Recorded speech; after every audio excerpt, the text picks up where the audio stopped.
के माध्यम से स्कॉलरशिप में करोड़ों रुपए के घोटाले से जुड़ा मामला सामने आया है, जिस पर अधिवक्ता ने कहा कि प्रारंभिक तौर पर 8 से 10 मामले सामने आए हैं, वहीं जिससे सरकार को करोड़ों का आर्थिक नुकसान हुआ है। दरअसल पूरे मामले की जानकारी देते हुए अधिवक्ता के कुन्हारे ने बताया कि आरटीआई पिछड़ा वर्ग विदेश अध्ययन छात्रवृत्ति योजना 2027 को लेकर सरकार द्वारा योजना चलाई जा रही है, लेकिन इस योजना में कई आर्थिक अनियमितताएं सामने आई हैं, जिसको लेकर अंकुश जैन नामक व्यक्ति ने आरटीआई के माध्यम से इसका उजागर किया है। उन्होंने बताया कि 4 से 5 देश, जिसमें दुबई, यूके, लंदन, मलेशिया में यह यूनिवर्सिटी है, जहां की 500 की रैंकिंग वाली यूनिवर्सिटी में छात्रों को योजनाओं के तहत छात्रों को अध्ययन करने के लिए भेजा जाता है। 1 साल का कोर्स होने के बावजूद भी 2 साल तक उन्हें स्कॉलरशिप दी जा रही थी, जो कि लाखों रुपए की थी, जिसको लेकर अब तमाम सबूतों के आधार पर माननीय उच्च न्यायालय में भी एक याचिका के रूप में पिटीशन दायर की जाएगी, जिसमें वो यूनिवर्सिटी तो घोटाले में शामिल है।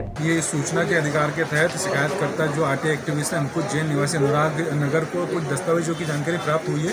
इन दस्तावेजों का अवलोकन करने से शिकायतकर्ता को ये जानकारी प्राप्त हुई कि जो पिछड़ा वर्ग विदेशी छात्रवृत्ति योजना 2007 का संचालन शासन के द्वारा किया जाता है, इसमें उन पात्र छात्रों को स्कॉलरशिप दी जाती है जो विदेश में जाकर अध्ययन करना चाहते हैं। तो इस शासन की नीति के अनुसार जिन विदेश यूनिवर्सिटियों की रैंकिंग 500 तक है, उन्हीं यूनिवर्सिटी में भेजने के लिए छात्रवृत्ति प्रदान की जाती है। और साथ में अगर 1 साल का कोर्स यूनिवर्सिटी दे रही है तो 1 साल की छात्रवृत्ति दी जाएगी। लेकिन शिकायतकर्ता अंकुश जैन के पास में कई इसमें के कागज प्राप्त हुए हैं, जिसके अंतर्गत कि 1 साल की छात्रवृत्ति का कोर्स होने के बावजूद भी छात्र ने 2 साल की छात्रवृत्ति प्राप्त कर ली, जो कि एक अमाउंट 26 लाख तक के आसपास की है। तो इंदौरी में ही कम से कम 8 से 10 ऐसे स्टूडेंट हैं जिनकी जानकारी शिकायतकर्ता को आरटीआई की सूचना के तहत प्राप्त हुई है।